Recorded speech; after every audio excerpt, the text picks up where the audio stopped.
We are coming at you live from San Francisco, ready for Super Bowl 60. It is time for Inside Coverage. He's Ben Fawkes. I'm Jason Fitz. This is Charles Robinson. I mean, come on. Like, this is just, we had to laugh on it. Ben and I are wee little men. I would love to say that this is because, like, it's a little bit of C-Rob is, I'll be honest, we said this first time we met at the Super Bowl. You walked up. Most of our work is virtual. I don't see C-Rob. And then I saw you in person. I was like, holy, I didn't know. You're large, and I didn't realize I was small. Now, Ben yesterday got the short chair. We made sure you still get the short chair. I realize I'm small. I need a phone book or two here to get on the same level here. And 2 third-down backs. Yeah.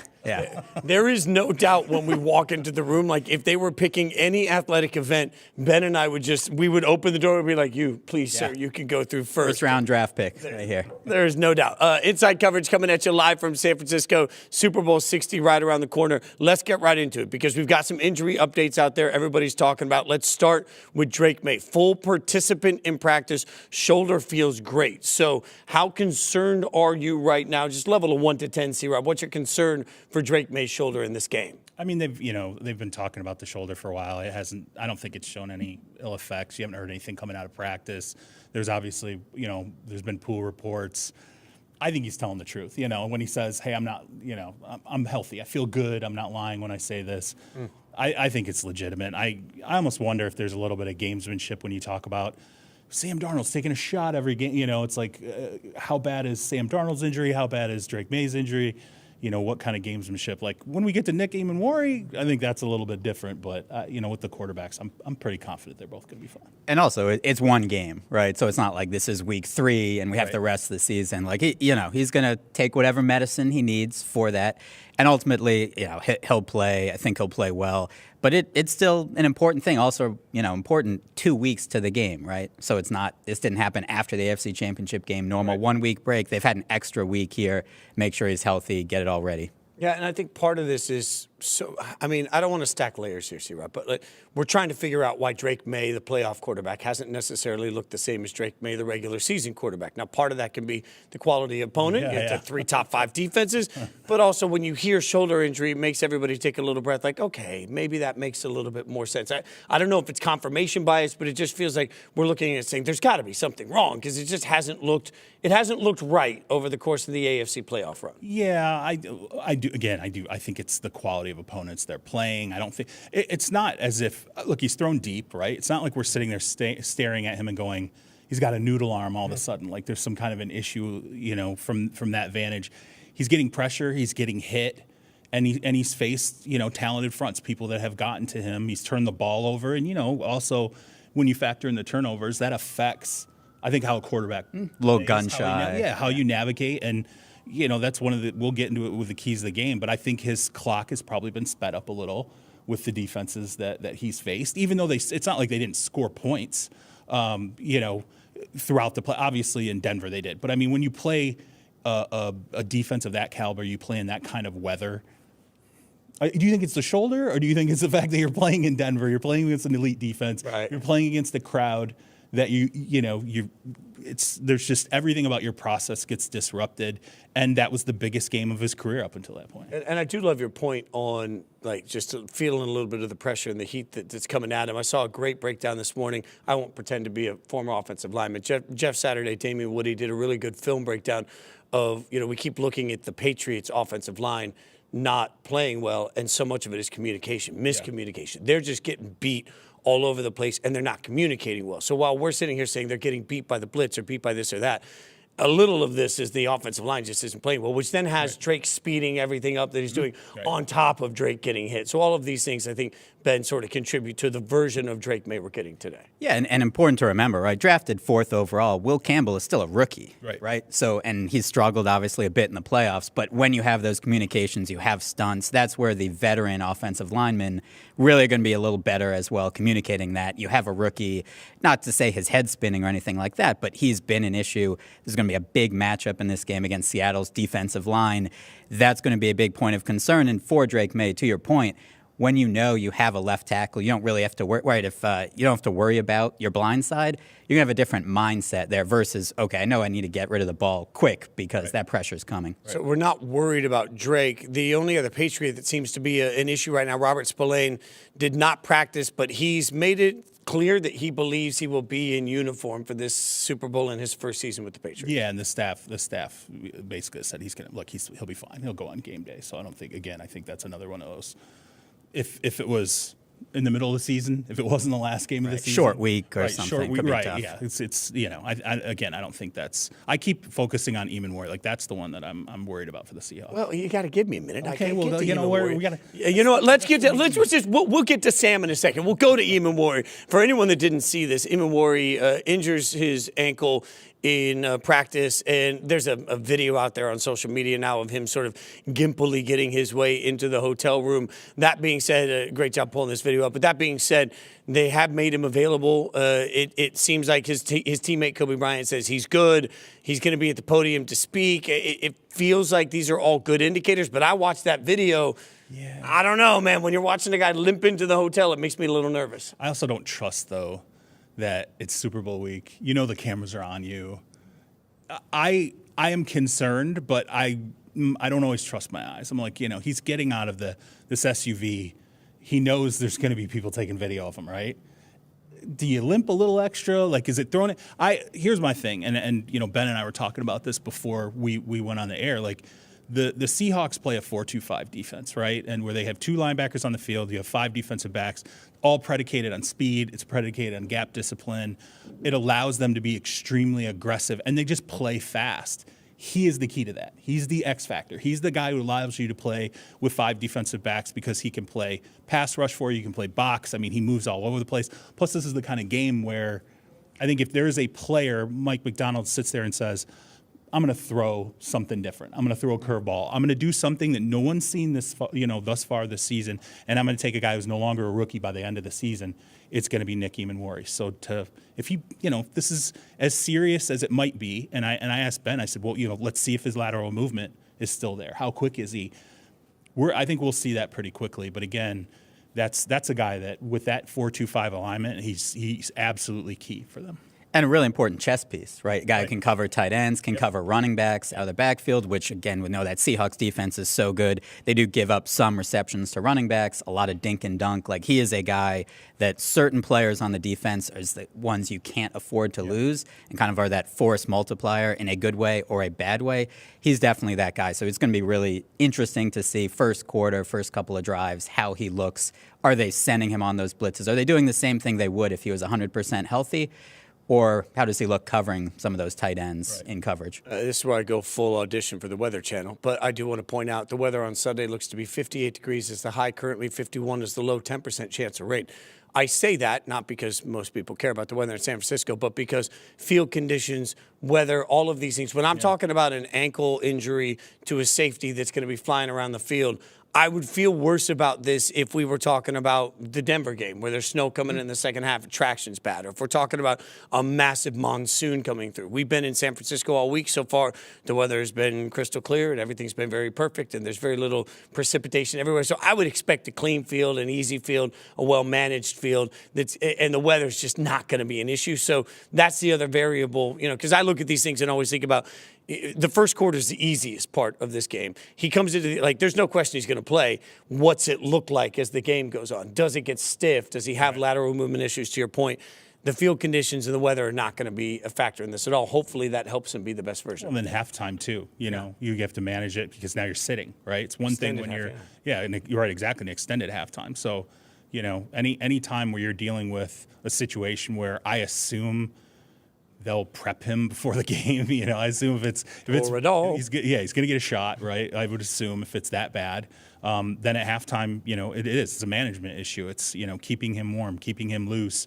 If he's on the sidelines and there's an extended drive, for the Seahawks offensively, and he's going to be sitting there, you're going to have him on a bike. I mean, trust me, these are all the scenarios that they're going through right now. It also just speaks to there's so much luck involved in winning a Super Bowl, right? Like, this is just practice. It's not like we're doing anything different, not to pull an Allen Iverson, right? But there's nothing weird here. It's not like he went off and played pickup hoops, right? This is just practice, normal things that they're doing. Happens to sprain an ankle. Again, a really important player. Seems like he'll play, he'll be fine, but it is a big deal, I think. And for most people, you think, oh, it's a rookie safety. Like, how big a deal is it? No. It could be a big deal for the defense. So if that's a big deal, Sam Darnold's oblique at this point, I feel like we talk about this all the time, but I just watched Sam Darnold's oblique be a story leading up to an NFC Championship game where he went blow to blow with Mike Tyson, right? Like, he had no problem with Matthew Stafford. Any concern amongst either of you about the oblique? Only if you aggravate. Like, if there was some element of aggravation, which, again, there's been no indication of that. I don't know. I tend to believe they do good. Both teams, particularly in the Super Bowl week, they do a good job of masking if a quarterback's got an injury or, anything a quarterback's doing. There's definitely an emphasis put on making sure the media doesn't understand what it is. But we'll know pretty quickly. And again, as you said, we went into the NFC Championship game. We talked about this. They went into the 49ers game, and Kyle's like, come on. Oh, sure, yeah, he had an oblique injury. We knew he was going to be fine.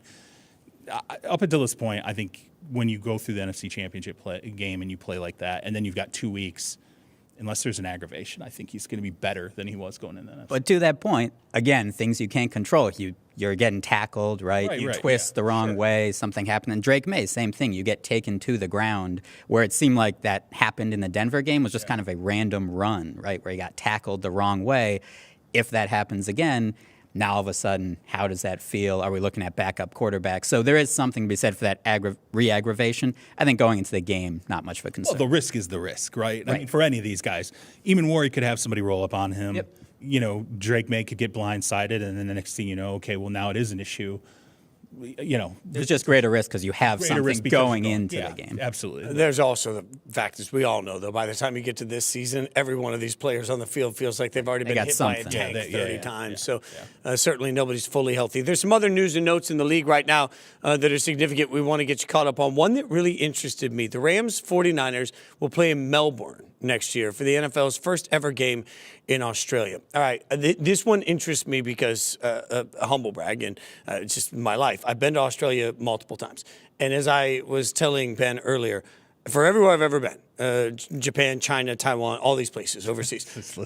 I know. I was just it was a longer humble brag. Yeah. No, now they're not even humble. They're just brags. Fast. I have never been anywhere that jacked with my clock the way that Australia did. I've been multiple times. I went once where I was in Australia for less than 24 hours. I went once where I was there for 10 days. Didn't matter. Coming back from Australia, I was wrecked. I see Rob. I saw this news, and I thought, my first reaction was, oh my God, that's awesome. Go to Melbourne and see a game. Yeah. My second reaction was, oh my God, hammered the under and a loss for both of them, for both of these teams the week after. Like, I don't know how you bounce back from Australia. Yeah, I mean, that's the thing, is that when you have a game like this, and they've been talking about this for a couple of years, and whenever anyone in the league would speak about what the hurdles were, it's, okay, there's the time change difference, and you feel like you're going to go into this game and you're going to see players, they're going to be slower in the game, right? The body effects are going to be evident in the game, that game. And then the body effects are going to be evident when they return home, because you're flipping the clock twice, and it's 15 to 17 hours, or 16 to 17 hours, or 17 to 18 hours. And I think the schedule hurdle, it was, how can we offer these teams an opportunity to get there a full week early, right? Like, so we were talking about this before the show. Do you schedule is it like a Thursday night game? They fly, they get into Australia by Monday. They have the full week to acclimate, and then they have a bye afterward. So you can try to pull off the acclimation period on both ends of it. But a lot of this is going to be sports science, honestly. Like, how are you going to figure out just how to weather these effects both during this game and then make sure you're not dealing with this 2 weeks, 3 weeks down the road where you're like, why does our team feel a beat slow? And we're now 2 weeks past the game in Australia. So maybe Ben can speak to the sports science, or maybe you can, because you're the one who's been all over. We weren't athletes. I'm telling you, we didn't have anybody helping us. I'm just saying that, boy, like even a bunch of music guys that were out there, like the show sucked for weeks afterwards. Like it just wrecked us. I think, I can't touch the sports science. I will touch from a gambling perspective. I think it's really interesting just because we've seen teams go to Europe, right? And we've seen teams go to Brazil. And so we at least have some data on some of this, and teams have, when they go to London, some teams go early, some teams go for the whole week.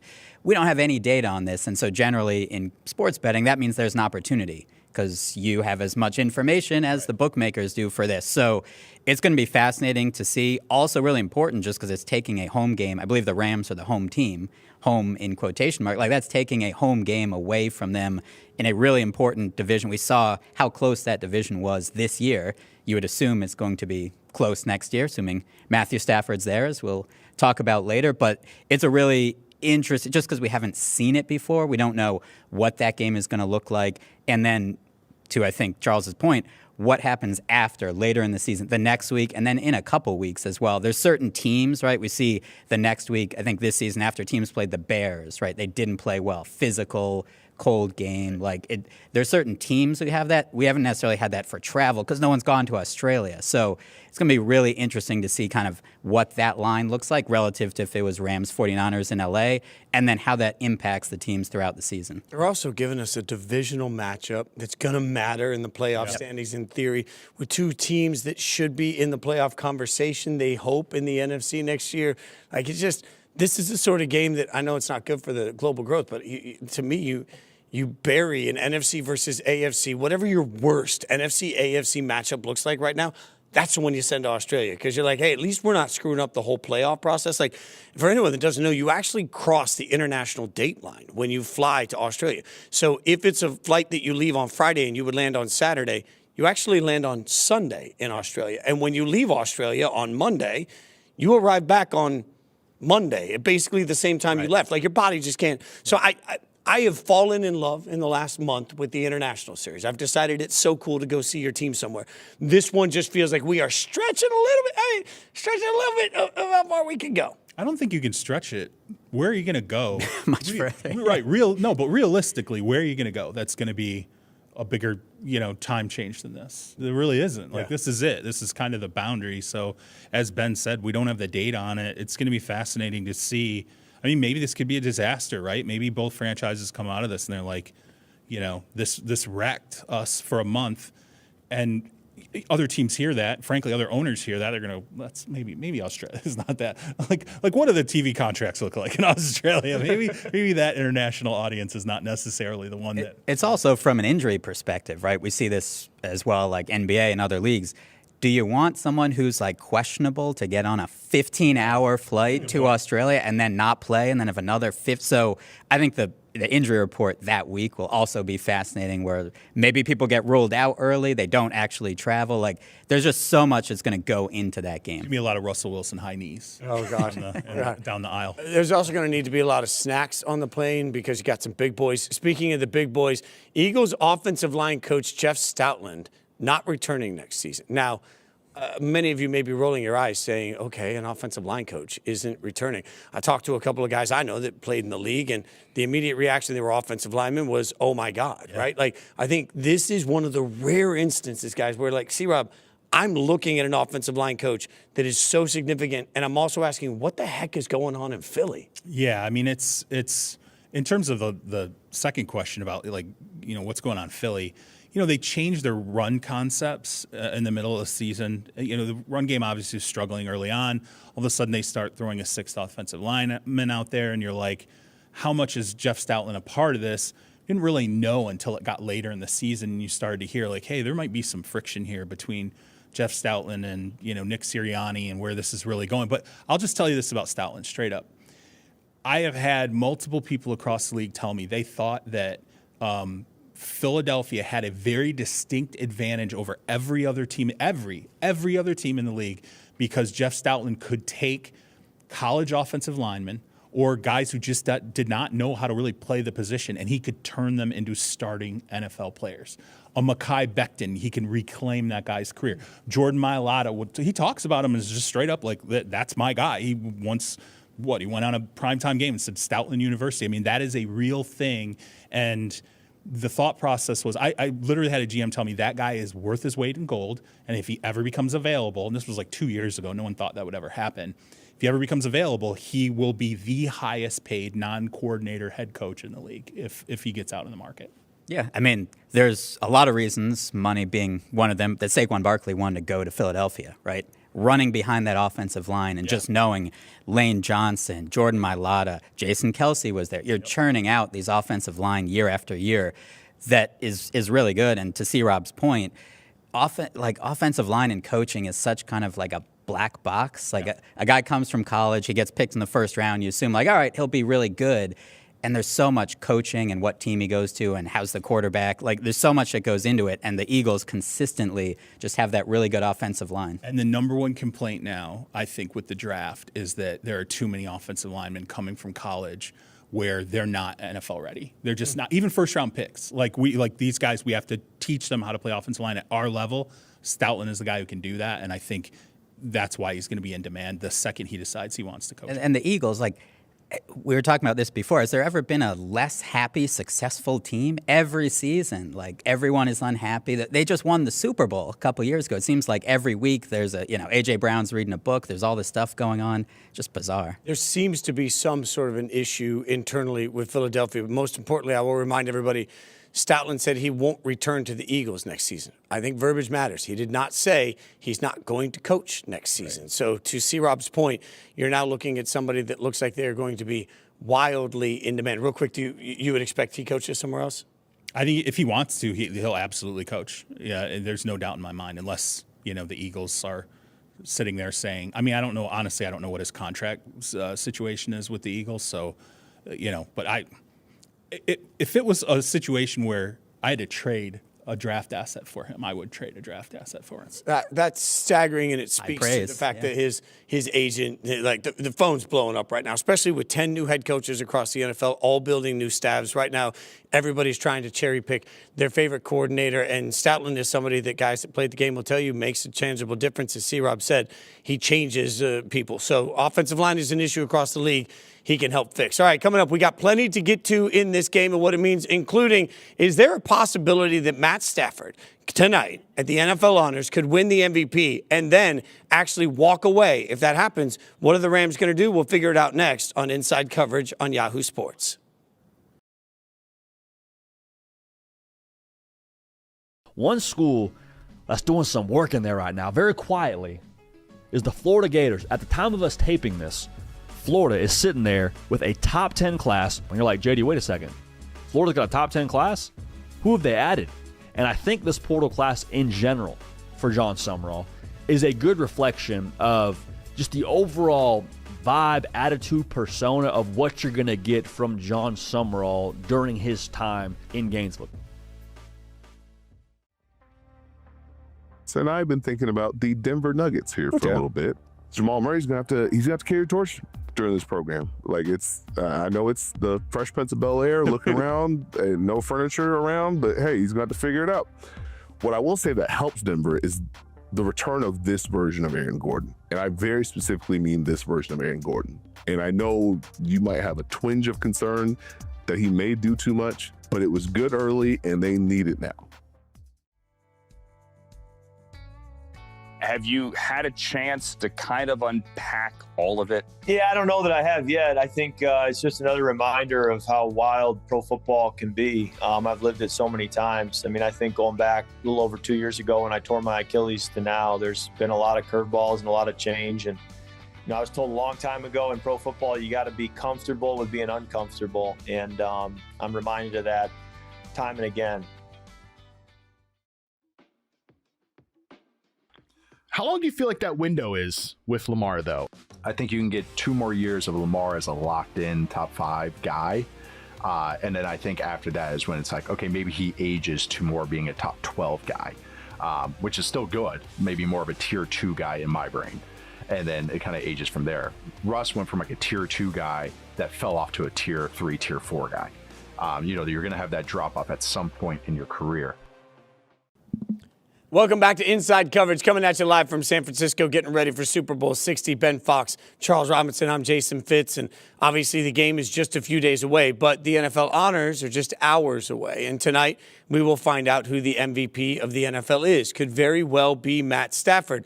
So then we start to have this question, because the Rams, it's not that long ago that we were all spending time on our respective shows sitting around saying, oh, the back. Oh, man, what are they going to do? Is Stafford, like a year ago right now, it was, is Stafford going to come back? And his wife said some things on some pods that make everybody think that he didn't want to play, and then the back hurts. And as you get older, your back doesn't get better. So what do we make at this point of just the possibility, which Les Snead, the Rams GM, addressed, of the possibility? This is what he said. If Matthew decides to come back, there will be an element. Let's definitely make the most of the time we have with Matthew. The type of season that he showed he had, there's only so many of those left. It feels like, C-Rob, even the people inside the building understand you never know when Stafford's going to just hang it up. Well, it's been a season-to-season conversation with him, I think, for a couple off seasons now. And I talked to Les Snead about this, in training camp. I talked to Sean McVay about this, and I said, look, ballpark this for me. Help me understand, if you win a Super Bowl, what happens? And I think they both believed it raised the chances of him being done, that maybe he would just feel, okay, I'm complete. I've got my second Super Bowl. I'm content. Let me walk into the sunset. He just had an MVP caliber season. He's at the top of his game right now. I think falling short. I personally think chances are he will end up coming back. But if you're the Rams, you've got 2 first-round draft picks here. You got to make some decisions. I think the one thing that is in play here is you can't wait forever. This can't be an offseason where this drags on. You're not going into April. And frankly, really, you should not go into March without understanding exactly where Matt Stafford is going to be. But I don't think the MVP, I personally don't think him winning an MVP is what factors into his retirement as much as I think if they had won a championship, I think that would have factored more. I agree. It's also such a swing decision for, this is a player, obviously we would think potentially a Hall of Famer. Like for next year's Super Bowl, they theoretically could be the favorite, right? If he comes back. And if not, who knows? Who knows where you're going for a quarterback? So it's such a swing. We saw in that NFC Championship game, we had talked about it as well before the show, like that third quarter when they went down 10, 14 points, Stafford leads them right down the field with like 3 or 4 pinpoint throws that very few quarterbacks can make. So from a playing perspective, right, generally we talk about like Aaron Rodgers, right? Can you still physically play is a question, not how good were you 10 years ago. Matthew Stafford clearly still can physically play. It's just, do you want to go through that grind of the season? I think knowing how close that team is as well, and assuming they're bringing most of the pieces back, you have 2 first-round picks. To see Rob's point, if he decides, it's a timing question because you have free agency of the draft. If you know he's coming back, we talked about yesterday, a certain Raider, Max Crosby, right? You have 2 first-round picks. Is that a move potentially you make? Les Snead's talk about maximizing your window. Right. That's 2 first-round picks you could use to get a Max Crosby versus that might be 2 first-round picks you need to get a quarterback if he decides he's retiring. I think it matters, too, that he just went through a season where Sean McVay showed him, I know how to load manage with you. Yeah. Like Sean McVay straight up said to me, because he was dealing with the back when I went in, and that was just the very beginning of dealing with it. And I kind of asked Sean, like, how did this happen? And it was kind of a weird explanation. But McVay literally said to me, he was like, I don't care. He was like, he doesn't have to be on the field for us now. He's like, he doesn't have to be on the field for us at the end of August. He's like, I'm fine rolling with Jimmy G. He said, even realistically, if I have to start the season with Jimmy G, I'm fine. He said, when I want Matt in November, December, January, and into February. He's like, that's when I want him playing his best football. And, he had a lot of snaps off, obviously, in the preseason, and I think that mattered, with his load. And now he knows this coach will take care of me. I will come back another year because he knows how to keep me physically where I need to be and playing at my peak. But I'll ask both of you guys, if he doesn't, let's just say for whatever reason he retires, you got 2 first-round picks. What are you going to do with that capital? No, honest answer, I think the Rams are desperate to keep Matthew Stafford because there isn't somebody they can get. I think Ben's got an idea. Joe Burrow's already going to the Vikings, so that's taken care of. But no, I think that's out there, and I'm sure they're already testing the waters as much as they can about who might be available and LA would be all those things. But I hear you. Joe Burrow in LA would be great. But this is what I said this morning on Yahoo Sports Today. We talked a little bit about this. If you went to the Kansas City Chiefs and said, how much for Mahomes? What do we think the answer would be for that? Literally nothing. You could answer It's a C-Rob 10 question. years, every draft pick you have for the next 10 years, Kansas City still hangs up the phone. Why is Joe Burrow any less valuable to the Bengals than Patrick Mahomes is to Kansas City? Ownership's not the same, honestly. Infrastructure. Ownership, infrastructure. They're paying a lot of people a lot of money. Although, I think you could argue that ownership now, the reason why that calculus might have changed is that ownership says, we just paid Jamar Chase for this guy. We just paid T. Higgins for this guy. And now we're going to take this guy off the field and lessen our return on the money we just paid these two wide receivers. Right. You sign contracts that are force multipliers for other players on the field. Mm-hmm. Aren't you damaging your own ability to earn or get the most money out of a Jamar Chase or a T. Higgins or, frankly, whoever else you pay because Joe Burrow's not on that roster? If you feel like, hey, there's a cheap option at quarterback or there's a rookie out there that we can go get, maybe that ultimately, changes it. But I also think Burrow would have to play a part in this. I think if, say Burrow's agent comes to him and says, LA's interested, but, this is it's going to be like a force out situation. Like you might have to go to ownership and say, I want out, figure it out, get me out of here. Yeah. I don't know that Joe's that guy. And okay, so a couple of things on that, because that all makes a ton of sense to me. But I guess I would say, Ben, that to me, when's the last time we saw a top 5 quarterback in his prime in the NFL demand a trade?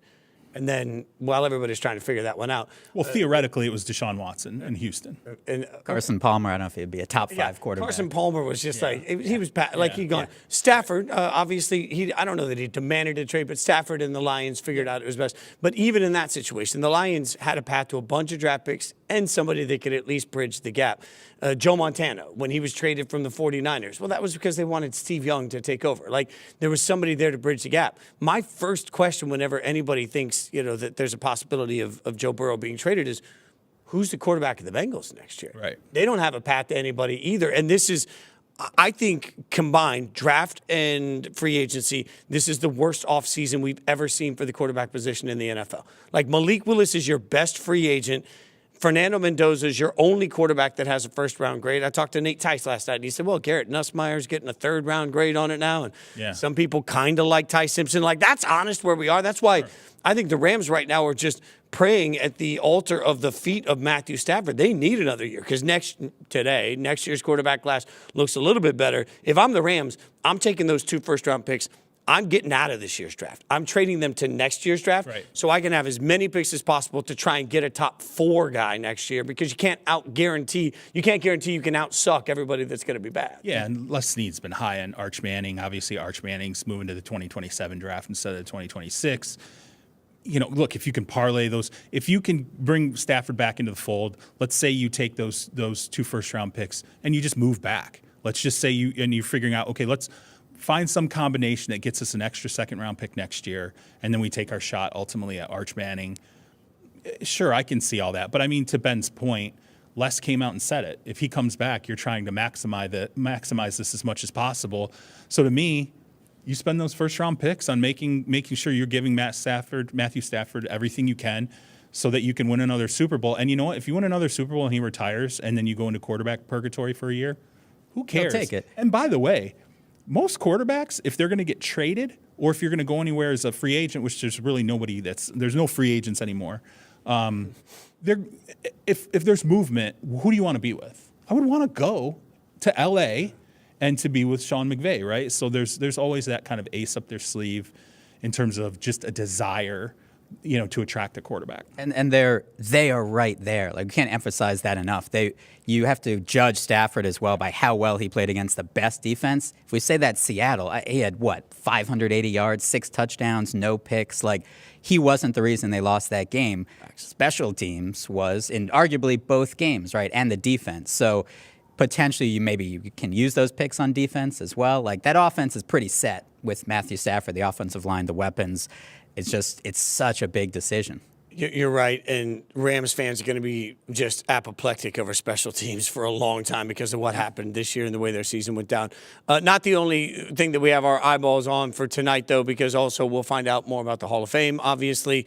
Robert Kraft, Bill Belichick, not in the Hall of Fame, C-Rob. So at this point, there's been a lot of speculation. Well, if Belichick isn't a first-ballot Hall of Famer and Robert Kraft can't find his way into the Hall of Fame, does that mean that Tom Brady has a Hall of Fame issue if you're somebody that buys that the voters are holding the controversies against those? Yeah. I mean, and I think it's even Tom has come out and used the word concerned, like, because you see that Belichick doesn't make it in the first ballot, and now it appears that Robert Kraft also won't be making it in. So it's like, is there something being held against, the Patriots as an organization, and then it spreads out to everyone?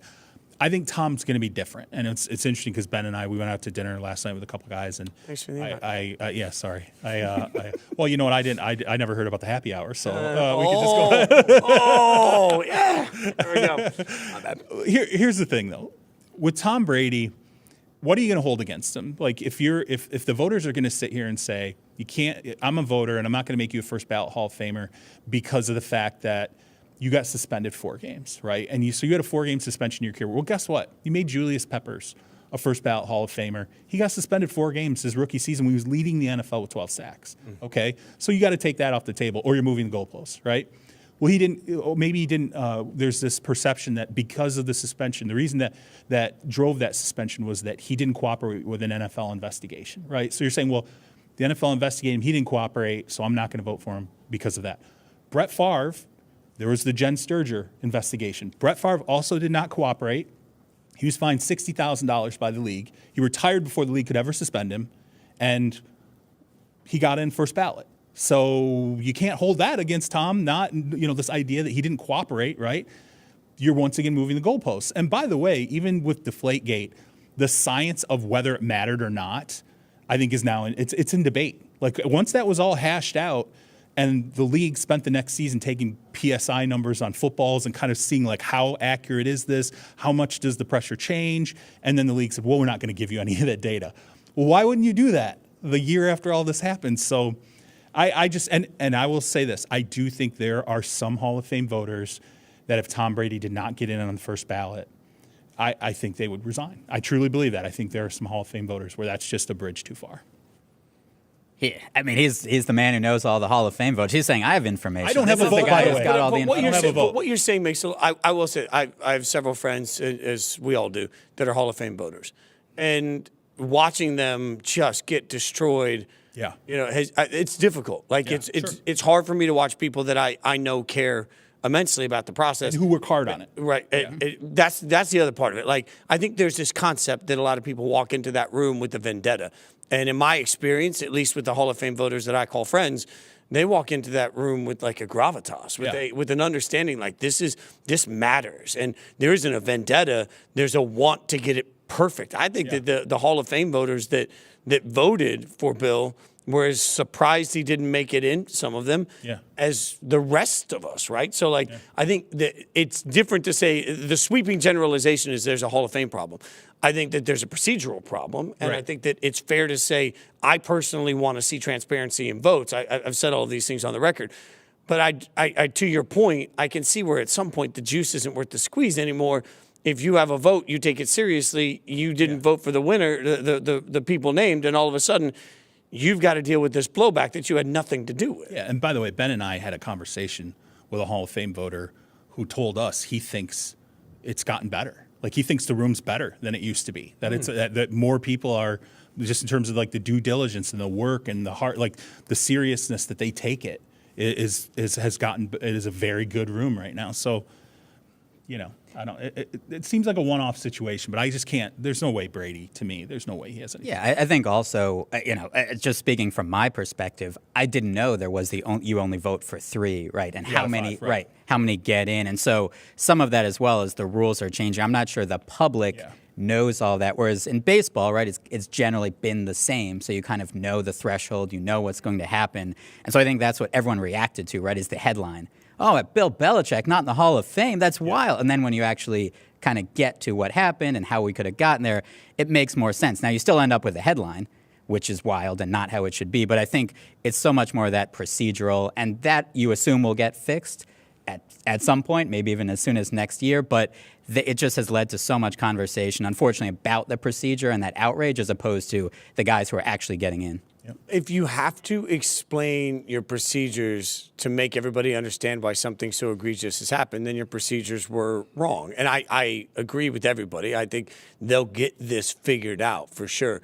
I still believe that part of what would help all of us is a blatant transparency. And I've talked to people that they've told me they don't love that idea. I just think that at the end of the day, when you have a vote for something, you should be able to stand up. You should have to stand up and make that vote public in a way that you defend why you did what you did. It doesn't necessarily make it comfortable for everybody, but I think if that's part of what comes with the responsibility of controlling the gold jacket in somebody's life, and part of that is that you got to put your own opinion out on the table, I support every ounce of that. So much more to come on the Hall of Fame, a little bit more in this show, in fact. But coming up, in the meantime, we are only days away from the Super Bowl. Super Bowl 60 is here. We'll get you our previews and what to look for coming up next. It's Inside Coverage hanging out with you right now on the Yahoo Sports Network.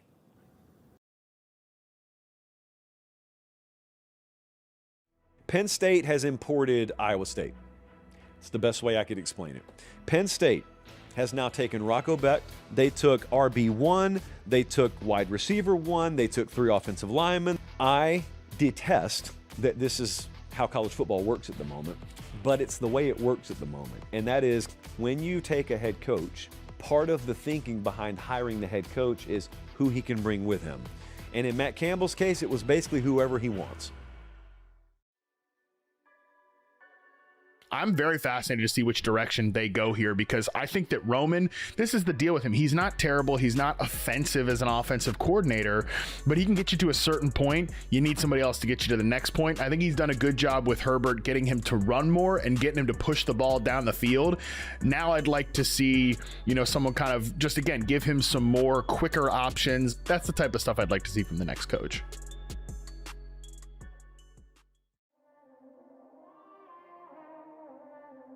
Tom Aspinall, Cyril Gahn, that needs to be resolved, right? Hamzat Shemaiah versus Sean Strickland. But I will accept Hamzat Shemaiah versus Fluffy Hernandez. If Fluffy beats Sean Strickland, I'll take either of those. Here's another one of my, but you accept these as secondary. 100%. Armin Sarukian versus UFC lightweight champion. We cannot just keep having Armin doing grappling matches and eating and all this stuff. He I'm must kind of okay fight with for it. No, I'm not. No, I know you love it. You get the first pick in the underrated player draft. Who are you taking? Jalen Duren has never made an All-Star game. He's never made an All-NBA team. He's gotten so much better as a scorer this year. Jalen Duren is like a legit All-Star this year. And so because everybody talks about the Detroit situation like it's trash and Cade Cunningham, I'm going to say he's still a little bit underrated, and he's my number 1 pick. Welcome back to Inside Coverage. We are hanging out live in San Francisco, just days away from Super Bowl 60. Ben Fawkes, Charles Robinson, I'm Jason Fitz. Look, guys, let's get into the game. All right, so as we sit right now, the Seahawks and the Patriots, as we are taping this, the Seahawks 4.5-point favorite, the over-under on this 45.5. Ben, what do you think? How's this game going to look? Yeah, we'll see if we're all on the same side here. I guess I've seen it, so I kind of know that, but won't tease the other picks. It's hard for me as I've looked through this and talked to odds makers. I talked to 12 odds makers now, or 13. 12 of them like the Seahawks. The public likes the Seahawks. A lot of the big bets so far, we've seen some on the Seahawks as well. It's hard when you go through it, right? The Patriots, you have that easy schedule, and ultimately, I think there are fewer paths for them to win. It doesn't mean they can't win. I feel like if they play this game 10 times, the Seahawks win 7 or 8 of those games. Now, that certainly the Patriots can win. To me, it's the Drake May, so young as well, right? He has the coaching staff, which is the veterans, but are they going to be able to run the ball against that great Seahawks defense? As well, we saw with the Rams, right? They have tight ends, great offensive line, great weapons. Matthew Stafford, great running back. They did well against the Seahawks defense. Almost every other team, not named the Rams, has not performed very well against them. So the score I gave was 31-20. I believe Seahawks to win and cover, game to go over. Ultimately, I think their defense is just too good. I think the Patriots are a solid team. They've definitely played better. They actually have the biggest gap between their full season DVOA, kind of what they were ranked, and their postseason of any team since 1978. So they've gotten better. They've played better competition. They still have won those games, but Drake May's been sacked 5 times in each of those games. It's not like he was sacked 12 times in a game, right? Each of those 3 games, he's been sacked 5 times. Seahawks have a really good defensive line. They don't have to blitz. They have a confusing defense. Yep. I just think all that leads to the Seahawks winning, and fairly comfortably as well. Yeah, I mean, I think I picked Seahawks 27-24, and I think I'm with Ben where I look at the matchups, and to me, you're talking about what I believe is the most dominant defensive line of football this season. Just the way they're playing. Without having to do anything crazy schematically, they just beat you physically. And as Ben said, when you look at the protection for Drake May, there have been problems. So I think if you're the Seahawks, there might be some exotic things that ultimately get thrown. You know, Mike McDonald, I'm sure he's got 2 weeks. He's going to draw some things up. But it's going to be about speeding up Drake May's body clock, you know, his just the clock in his mind, getting him moving, hitting him. As, you know, we talked about, is the shoulder an issue? If it is, you're going to hit him. You're going to find out real fast whether or not it is.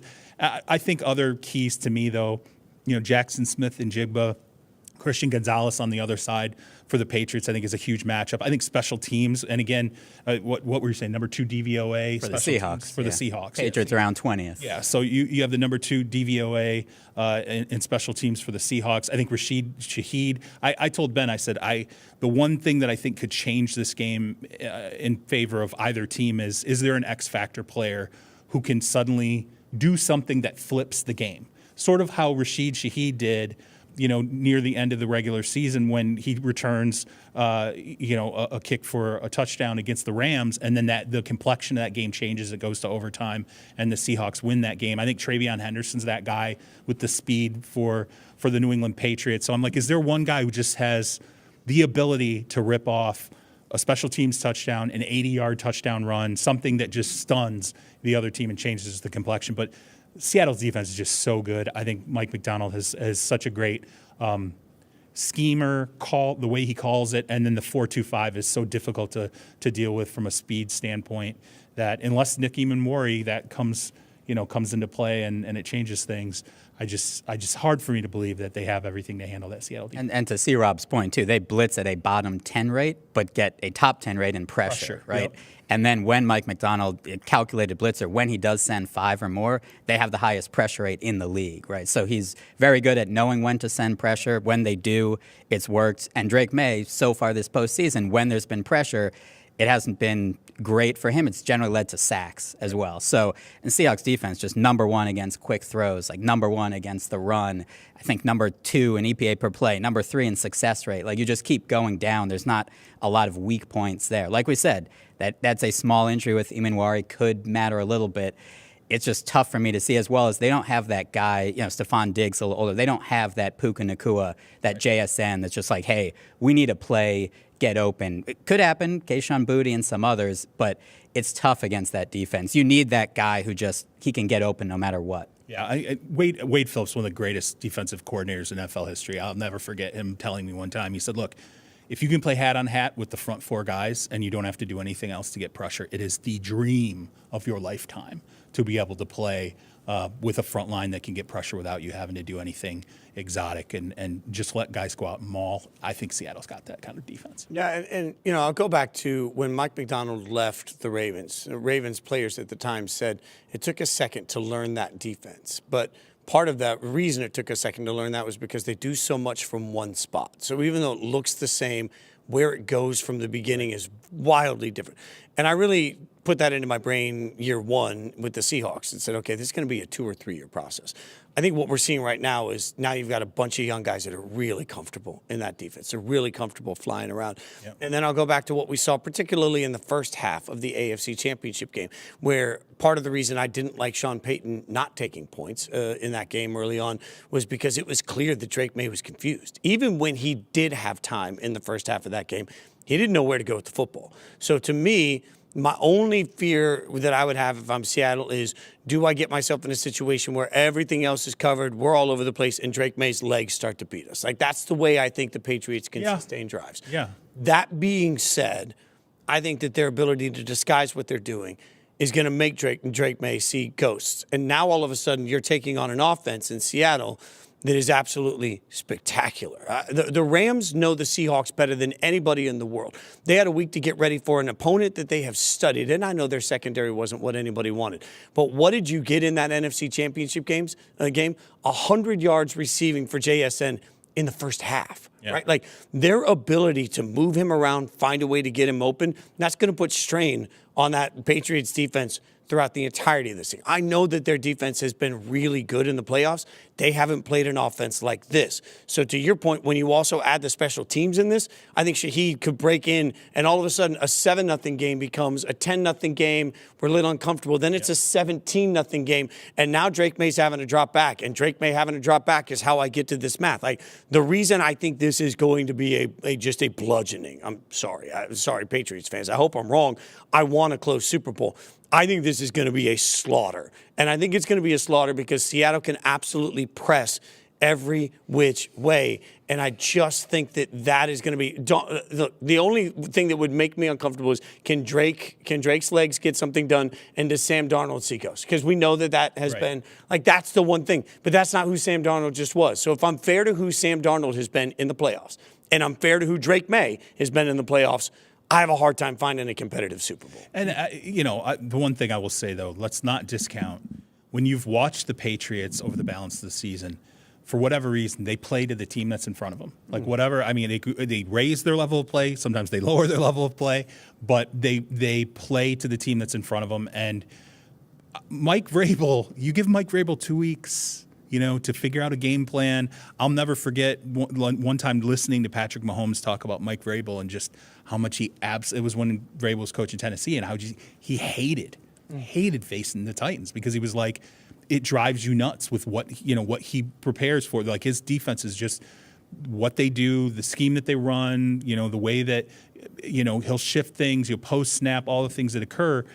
He hated playing Vrabel, and that has always kind of stuck in my mind. So you give Mike Vrabel 2 weeks, and I don't want to throw it all on Seattle's defense because it's not like the Patriots haven't been a very good defensive team, down the stretch, and particularly in the playoffs. And to that point, like the Patriots defense also number one in EPA per play against play action. Seahawks second most runs under center, right? So that's what they want to do. They want to run the football as well. You always say run the football to establish play action. Even if you don't, you still can do play action. The Patriots with Milton Williams would have had over 17 games the best rush defense and fewest yards allowed, better than the Seahawks. So if Seattle for some reason can't run the ball, now you're getting into some third and long play action, maybe not working as well, there is that path. And I do think really that early, right? We saw that in the 49ers game. That kick return, that was kind of the game. If that goes the opposite way and there's something, Sam Darnold throws an interception, there's a tip pass, there's somehow a fumble, right? He's sacked fumble, maybe tweaks the oblique. But if there's something early, I think that's how New England can stay in the game. But they just have to, I think, survive the first half and make sure they're in it close at halftime. And while we're talking about cheat code coaches, I should give Josh McDaniels, the offensive coordinator, a ton of credit. Absolutely. Yeah. I mean, the fact is, the Super Bowl's old hat to him. He's done it a million times. Yep. The moment's not going to be too big. And I do think that it was a really special, I think Frank Schwab was the one that was talking to me about this, but that moment where Drake May was saying, hey, this is just really hard, and Josh McDaniels was mic'd up and talked him down in that. Like, I think sometimes as a football population, for many of us that are fans particularly, we think of Josh McDaniels' failures as a head coach as some sort of indictment on Josh McDaniels, the coach. It is not. Like, two things can be true. You can be a bad head coach, and you can be one of the greatest offensive coordinators of all time. If Josh McDaniels wins this game and gets his fourth as an offensive coordinator, ties Spags for the record, like there is a level of I'm the first to admit that maybe I'm discounting Josh McDaniels a little bit in this process. I was going to say, too, reading, I think it was the Pool report, it was an interesting nugget that they had that Mike Vrabel was saying they practiced and then they intentionally held some things back so that Josh McDaniels could show it to the offense to basically give them like a carrot. Right. They did their offensive install pretty late, like in this week. All of a sudden, it's not like they've been throwing it all out there. But again, that's a coach. They've been Vrabel's been through it, right, as a player. So that's the veteran leadership on the coaching staff. Super Bowl is a different animal. It's not a normal week. That is an advantage, certainly for the Patriots. Even reading Andy Reid talking about having to learn how to manage halftime of the Super Bowl and how it was an advantage after doing it a few years. All right, if you watch Inside Coverage often, you know how we end every single show. It is time for one more thing.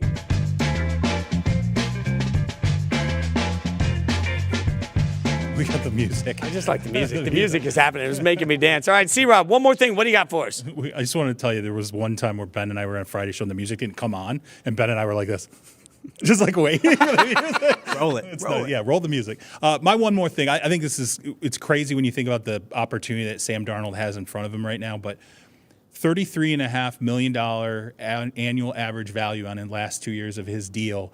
He's the 18th highest paid quarterback in the NFL right now. 18th. If they win this Super Bowl and he plays a key role in that win, there's going to be a salary adjustment. There's no way you sit there and go, yeah, we're going to just be fine with Sam Darnold being the 18th highest paid quarterback in the league. Got a lot there. Look, there's a million ways to bet the Super Bowl. We talked about most of them. One of them's the coin toss. It will be one of the highest, wagered on. Somebody just bet $100,000 on tails. I'm not here to tell anyone how to spend their money, but there may be better ways at -103 juice as well for a 50-50 proposition. You're going to get that quick, right? It's the one. You got national anthem, you got coin toss. There may be some investments you could have other than $100,000 on the coin toss. Can I just a sec? This isn't my one more thing. The national anthem portion of this. Look, I hate to peek behind the curtain too much and tell you all about the magic trick, but 99% of the time, live instruments at the Super Bowl aren't plugged in because they can't risk the problem of having an instrument that isn't attached correctly and the sound won't work. So your halftime shows are almost always pre-recorded days in advance, the instruments, and they sing live while they fake play. Sorry to reveal this to everybody. The national anthem many times is the same. So if you hear a string section on the national anthem when Charlie Puth is playing at the piano, understand that you don't see strings anywhere. That's because they pre-recorded a piano and string. We already know the length of the national anthem. Like, it's tracked. He's singing over a karaoke track. I can't. Maybe it should have been my one. I don't know. Like the year that Bruno Mars played the halftime show and Flea didn't plug in his bass, and everybody's like, oh my God, Flea's standing up. You made him pre-record it. Did it ever occur to anybody that you can't pre-record one instrument and not the rest of them? Yeah. So Bruno's drum solo was pre-recorded. Nobody figured it out. Like the whole, you go in the studio, you do a live recording, you play it live, and then you sing it. I'm sorry. I had to read. That's not even my one more thing. One more thing on a sentimental note. The Hall of Fame enshrinement is going to happen. And we spent some time on this show talking about the Hall of Fame. I think one of the biggest clouds of Bill Belichick not getting in, Robert Kraft not getting in, whatever you think of that. They're going to be a group of men that have sacrificed their whole life for the opportunity to be called Hall of Famers. And we watch the video every year of the knock on the door and what it means for everybody. It pulls at the heartstrings. It's a beautiful moment for the NFL. And it bums me out. It breaks my heart for every one of them that what we're going to talk about as we find each of the actual enshrinees is, yeah, but what about Bill? Yeah, but what about Bill? It's unfortunate that just a byproduct of this entire controversy is that a class of people that had nothing to do with it, had nothing to do with the votes, and don't deserve to have their legacy questioned at all. They're Hall of Famers. Instead, are going to have to answer questions about whether or not they deserve to be in. Their families are going to have to stay off social media because they don't want to see candidates get ripped because they're Hall of Famers. Like, the Hall of Fame is special. The one thing real quick I will say, as upset as the Hall of Fame was about this news getting out in advance, it's probably better that it did. Because if we all found out about Bill and Robert tonight, it would have overwashed everything. At least we've had a dialogue about it already. I hadn't thought of it that way. Fair point. Still hate that it's happening for everybody. All right, that's it for us. Yahoo Sports Daily, by the way, 9 a.m. Come hang out with us there. You know you can find us absolutely. C-Rob, Ben Fawkes, I'm Jason Fitz. Stick with Yahoo Sports all day long for more fun. Thanks for hanging out with us.